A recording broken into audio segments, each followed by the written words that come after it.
convier à ce forum. Je trouve que c'est vraiment une idée formidable et je trouve aussi formidable de vous voir aussi nombreux aujourd'hui.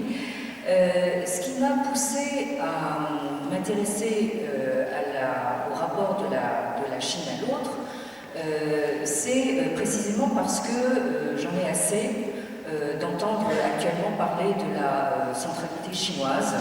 On nous rebat les oreilles de cette Chine qui est en pleine montée en puissance, soi-disant. Et donc j'ai voulu regarder un petit peu ce que la civilisation chinoise comment elle a pu percevoir ce qui n'était pas elle, en remontant assez loin dans le passé.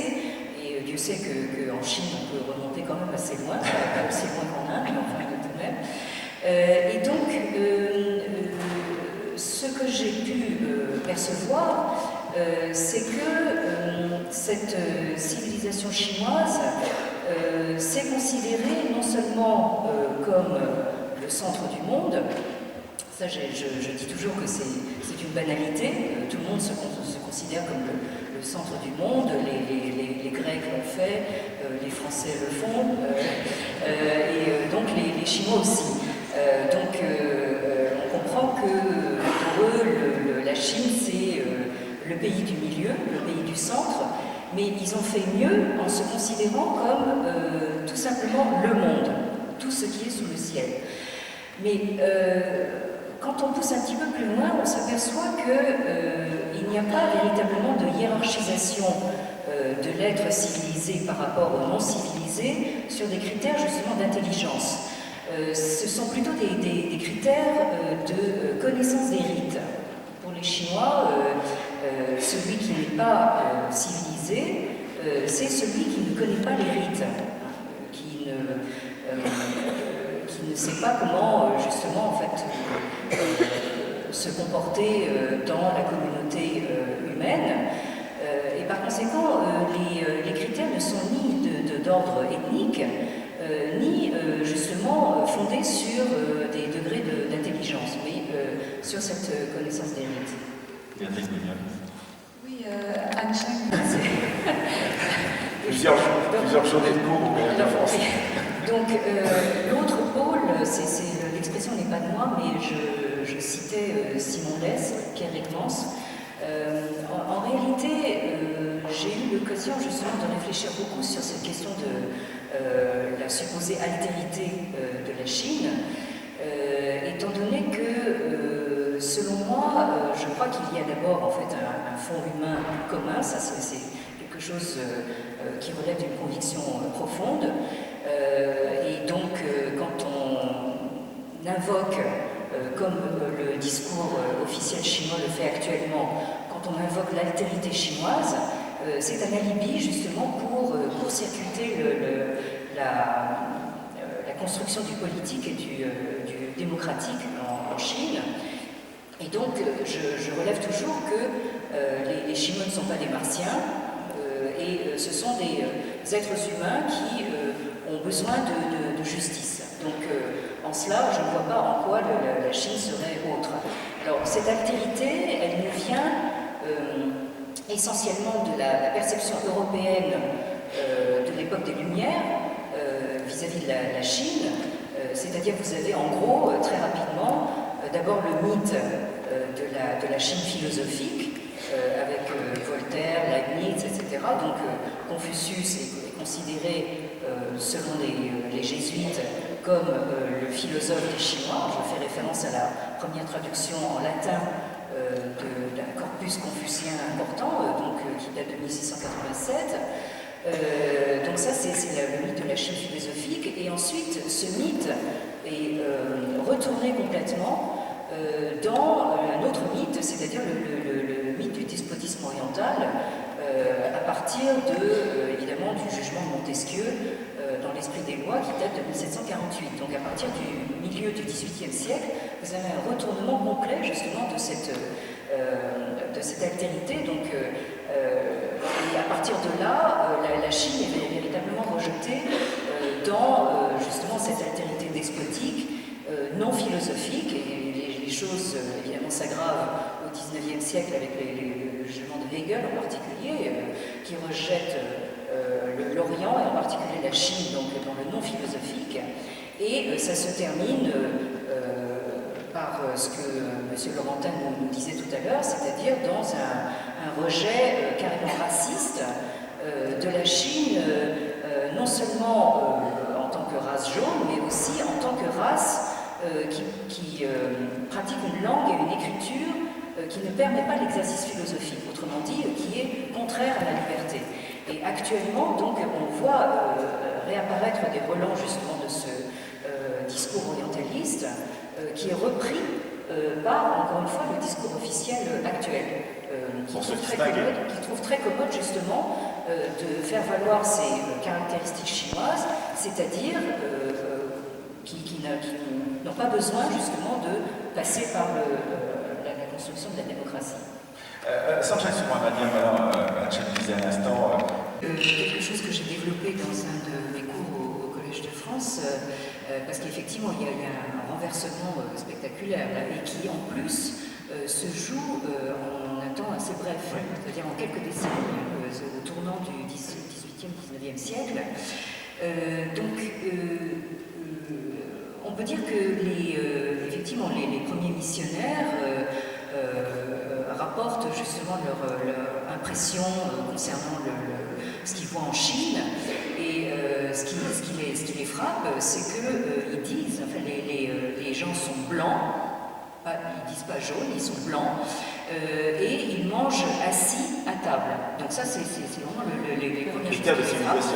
Bon, ensuite, les jésuites, évidemment, en rajoutent une couche en disant que Confucius, finalement, c'est un philosophe au même titre que Platon et Aristote. Et alors, comment se fait-il que quelques décennies plus tard, peu après la mort de Voltaire, vous avez donc ce début de retournement, donc je l'ai dit tout à l'heure, c'est-à-dire il y a d'abord cette introduction de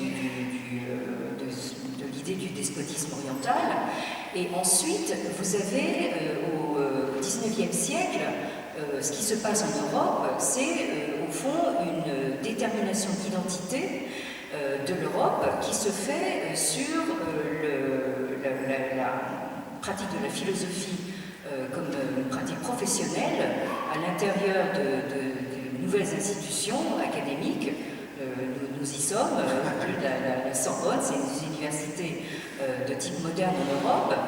Donc la philosophie devient une pratique professionnelle et institutionnalisée, et elle définit également le cœur de l'identité européenne, dans la mesure où la philosophie, on décrète qu'elle est née en Grèce. Donc je rappelle que Hegel commençait tous ses cours en disant que la philosophie est d'abord grecque et ensuite germanique. Donc ici vous avez un début de classement, et ce qui frappe bien sûr c'est que pour classer il faut être en surplomb.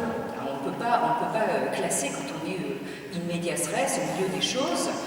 Il faut avoir cette position de surplomb que se donne donc l'Europe, qui devient de plus en plus conquérante et coloniale.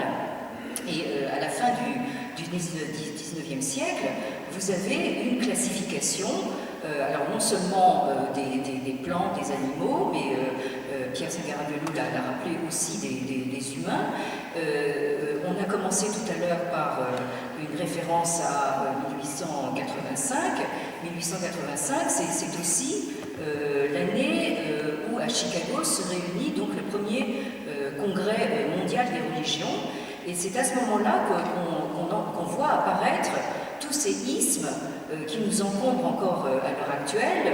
Donc en Inde, on a l'hindouisme, en Chine, on a le confucianisme. Tout ça, ce sont des inventions qui sont faites pour être calquées sur le modèle du christianisme. Le christianisme, c'est une religion qui fait référence à un personnage qui s'appelle le Christ.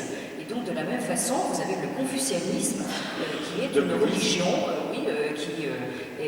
qui se réfère à ce personnage de Confucius, etc. Alors qu'en chinois, vous n'avez pas l'équivalent de ce terme. Donc c'est une pure invention, mais qui répond à un besoin de classification.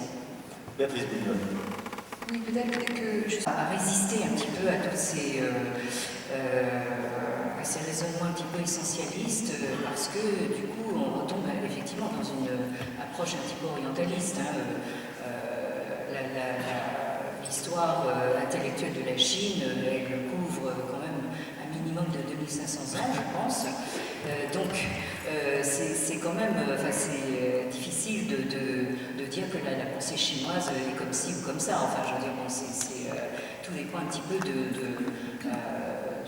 la période que vous considérez. Les débats en Chine évoluent comme partout ailleurs. Et je pense qu'il faudrait une fois pour toutes se débarrasser de l'idée justement de la Chine comme empire immobile, qui est absolument en fait une impossibilité du point de vue anthropologique. C'est d'ailleurs une des questions que vous posez dans vos travaux sur les... Le canonique classique, en réalité, Wei Yuan était un réformateur, mais aussi un lettré confucéen, et donc là il cite une formule qui date de l'Antiquité, donc les Chinois ont toujours fait ça, mais face effectivement à cette intrusion européenne, effectivement les élites chinoises ont mis quand même un certain temps avant d'intégrer le fait que ces barbares venus de l'extérieur, non seulement avaient une supériorité technologique, mais également une supériorité, disons, intellectuelle, précisément. Parce qu'au début, on a essayé justement de s'accommoder de cette intrusion en disant, bon, on va leur emprunter leur technologie, mais on garde notre cœur de civilisation chinoise. Et peu à peu, en fait, cette confiance absolue dans le cœur de cette civilisation chinoise commence à s'effriter. Et là, on commence justement, par la médiation japonaise, à intégrer justement la philosophie, la religion, donc au sens européen. Mais je profite justement de l'occasion pour ajouter quand même une petite remarque. Pierre Sangaré-Belloux rappelait justement quelles étaient les puissances, non pas impériales, mais impérialistes, qui étaient présentes en Chine et qui exigeaient donc toutes ces concessions. Et je rappellerai que parmi ces puissances, il y avait bien sûr toutes les puissances européennes, mais également les Japonais. Donc là, quand on parle de la race jaune avec son arriération, etc., de quoi parle-t-on? Parce qu'en fait, est-ce que les Japonais sont moins jaunes que les Chinois? Ça se discute. Donc je dis toujours que quand on parle d'Orient et d'Occident, il faut toujours préciser de quoi on parle. Oui, parmi ces ruses Étant la question de Béatrice Bougnol tout à l'heure, je me disais au fond qu'actuellement l'enjeu de l'intelligence se comprend en termes de ce qu'on appelle en anglais agency, enfin la capacité d'agir, enfin la capacité de s'assumer comme sujet de son action, de ses décisions. Et donc actuellement, je crois que nous avons malheureusement une réduction en fait de la notion d'intelligence. Maintenant, on parle maintenant d'intelligence artificielle. Quelquefois, on se demande si c'est pas de la bêtise artificielle. On en parlera dans les autres émissions. Oui, en tout cas, disons que là, il y a vraiment une réduction justement de l'intelligence, de ces lieux d'action. On a tendance à réduire l'intelligence maintenant justement à cette institution dont je parlais tout à l'heure, des universités. Et actuellement, donc, la Chine reprend la main, justement, reprend son agency en imposant au monde entier le classement de Shanghai. Qui était un classement d'intelligence. Oui, un classement d'intelligence. Et le Collège de France est très content de s'apercevoir qu'il est au 19e rang du classement de Shanghai, parce que le Collège de France ne répond à aucun critère justement de ce classement. Merci, c'était une très belle conclusion. Merci à vous, Bonne Chèque. Merci, Serge Soubramanian.